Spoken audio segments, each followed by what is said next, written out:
live from WTVO Rockford and your home team. Eyewitness News at 6 starts now. Stateline firefighters gathered to remember and laid arrest one of their own. We talked with fire officials to see how they've been coping with the loss of Chief Bradley Liggett. A group of Democratic senators say they have concerns about the Biden administration's response to COVID-19. The reason they wrote a letter asking the administration why they didn't take steps sooner. It's just a perfect opportunity to keep people thinking about baseball. Baseball fans get a chance to meet members of the Carp team in Beloit. We'll show you what the festival looked like.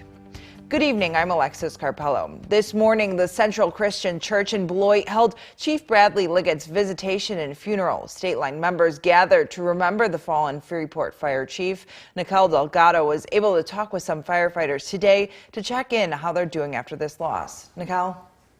Well, Alexis, there was many emotions. Bradley Liggett has served over 30 years as a firefighter in Beloit and Freeport. His colleagues say they are hurting. We're hurting, but we're fine. The bell will ring. We will go forward from here. Brad led us to that, and we will continue that mission. Interim Chief at the City of Freeport Fire Department, Scott Stiegel, says Chief Liggett was a great leader, mentor, and friend. Everyone should have ownership, and everyone should have involvement. And in many ways, that's brilliant.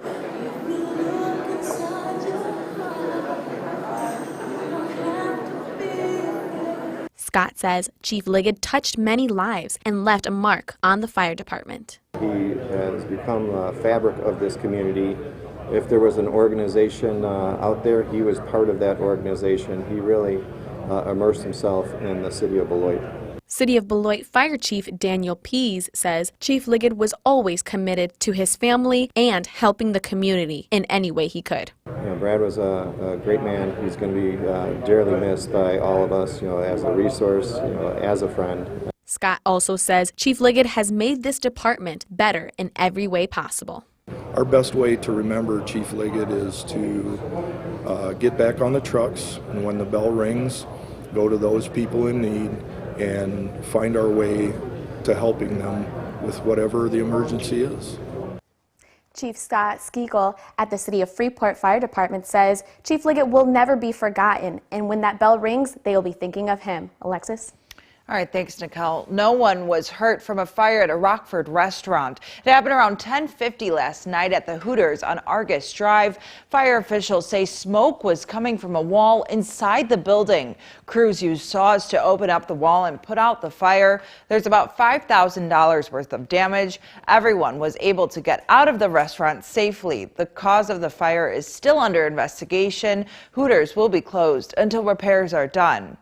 Janesville authorities want families to be aware of a suspicious person trying to lure a child into his vehicle.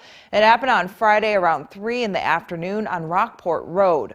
Officers were able to get these pictures from home security cameras. Police say a 10-year-old child was approached by this vehicle. The man in the car asked the child if they needed a ride. The child said no, and the man continued to try to persuade the child to get in. Police haven't identified the subject, but they're looking for this vehicle. If you have any information about this crime, contact Janesville Police.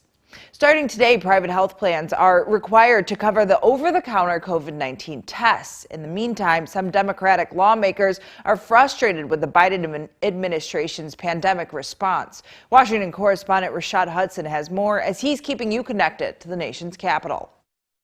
Good evening. President Biden is taking heat from members of his own party about the White House's response to the Omicron surge. We didn't have enough equipment. We didn't have enough testing. Ohio Democratic Senator Sherrod Brown says he understands concerns many Americans are having trying to find an at-home COVID test. My own family's had trouble getting enough tests for their children. 5 Senate Democrats went as far as to send this letter to the White House. They complained of long lines at testing sites and want answers about the White House response to Omicron and plans for responding to future variants. Republicans like West Virginia Senator Shelley Moore Capito say the White House has simply dropped the ball. The availability of tests is critical. The administration should have known this. But Brown says there's plenty of blame to go around. We've got to produce more tests. That's on both political parties. It's on the last two presidents and the last two Congresses. Capito says Congress has already provided billions for testing. For some reason, the administration has pulled back on this. The Biden administration rejects it is not doing enough on testing. I'm directing my team to procure an additional $500 million, additional 500 million more tests to distribute for free. And next week, the White House will launch a website to distribute 500 million free COVID-19 at-home tests. Reporting in Washington, Rashad Hudson, back to you. And like Rashad just mentioned, if you rather test at home, starting next Wednesday, you can order free COVID-19 test kits from a federal website. Just go to covidtest.gov to place your order. The Biden administration is making this possible as it looks to address a nationwide shortage. It will be limited to just 4 free tests per home. The president faced criticism over low inventory and long lines for testing, but later announced the U.S. would purchase these tests. Then yesterday, Biden announced he was doubling the order to 1 billion tests. Those will ship with 7 to 12 days and be delivered through the U.S. Postal Service. It might not feel or look like spring, but in Beloit, the excitement about a new baseball season beginning has them counting down the days to warmer weather. Residents didn't hear the crack of the bat, but got to mingle with the brand new manager and potential players today at Carp Fest. Fans were also able to try out some new food that could be served at ABC Supply Stadium this year. Organizers say they're ready for the inaugural season to begin. We're looking forward to 2022. It's going to be one heck of a season, and we just can't wait. We're so excited here in our organization. Carp fans were able to skate on the field at the rink in the stadium. Cats are resilient. Well, that's what the staff at the Oshkosh Area Humane Society are saying. Paul Sino introduces us to a cat that is really proving their point. The pictures are graphic. They could tell that he was in distress. There was blood around his jaw and on his face. This cat was shot. His lower jaw almost completely blown off. He underwent surgery at Blue Pearl Pet Hospital in Appleton. And what the doctor did is removed extra bone that was in there, bone fragment, removed diseased tissue, and then they shaped it and kind of gave him what looks like a fake jaw or just like a functioning lower half of his mandible by shaping with wire and just actually suturing that together. Nowadays, Richie Cunningham, named after the character from Happy Days, is hanging out at the Oshkosh Area Humane Society. All the while that he was enduring this process, though, Richie remained very lovable and happy and exhibiting normal cat behavior. Tawana Hanneman is the medical director at the Humane Society. She does checkups on Richie and makes sure he is taking his medication. Hanneman says the surgery allows him to do things like eat and drink. So that was our goal of the surgery, was to have him be a functioning cat. And from eating. So you can see that he uses his tongue, whereas a cat that had a lower jaw would actually use the lower jaw to help propel the food into their mouth. To spending some quality time with the staff at the Humane Society. Richie is just like any other cat. If anybody deserves someplace to live out his days in happiness and contentment sitting in the sun, it would be Richie Cunningham. Now, your first warned weather forecast from meteorologist Jordan Wolf. This December and now this January have been two very different stories. In December, we only had 2.5 inches of snow, which was well below normal, whereas January, we've already seen double that amount. Whereas our temperatures go, we were 7.6 degrees above average for December. That puts us top 3 all-time warmest Decembers, whereas January, we've only had 19 degrees for our average. So two very different stories as soon as the year flipped. We have seen these light snow showers pushing off from the lake effect snow flurries. Those are starting to taper off now here into this evening, but we look at this storm system that brought us those snow showers yesterday, still pushing across the south and east. Now that brought us some snow totals here yesterday. They were light though across. We had about 1 inch to 1.5 inches across the state line, whereas if we look toward our west, look at that. Davenport 4.5 inches and Des Moines 14 inches of snow. So most of those heavier totals did stay off to our west. We are a lot quieter now as we head on into this evening. This is our Mercy Health SkyTrack camera of downtown Rockford. We are still seeing those snow on some of the roads that have not been plowed yet, but for the most part, roads are looking pretty clear overall. Our temperatures right now are still on the cooler side, sitting in the teens for much of us now. Rockford still at 20 degrees with clearer skies. Those will help drop those temperatures off this evening into near single digits for a lot of us. 10 degrees here for Rockford with those decreasing clouds. Will be calm and cold here this evening. Now when we look at futurecasts to see our next chance for snow showers, we'll see those cloud covers really working their way in this evening. Then we have those snow chances push into the afternoon and evening tomorrow. I think that's when we'll probably see most of these. Accumulations will be very light for the most of us, maybe around an inch at the most, but we could see those snow chances there into the evening tomorrow. Temperatures on the back end of that will stay a little bit on the warmer side and get up near 30 degrees for Monday. Overall tomorrow, temperatures still only stay into the 20s, 24 degrees with those chances for those snow showers and increasing clouds as well. We look at our upper level pattern, we see the strong storm system off to our south, moving across the south and east now. As that progresses on, we will see that come up into the north and in the east. We see all of those. That's why we're having these colder temperatures over these couple of days with that jet stream really pushed toward the south. As that pushes off to the northeast, we'll see the jet stream lift a little bit further north and bring us some warmer temperatures as well. The Climate Prediction Center is forecasting below average temperatures for the next 6 to 10 days across here, the state line as well, and below average precipitation for much of the United States as well. So snow lovers will be dealing with the cold, but we won't get the snow to go with it. Over the next 7 days, we'll see our temperatures really fluctuating up and down. Sunday, that chance of snow into the afternoon there. Another chance of snow late Tuesday, and we really drop off. Look at that, 2 zeros on our 7-day, and then 17 for our high on Friday, heading into next weekend. Now sports with David Greenberg.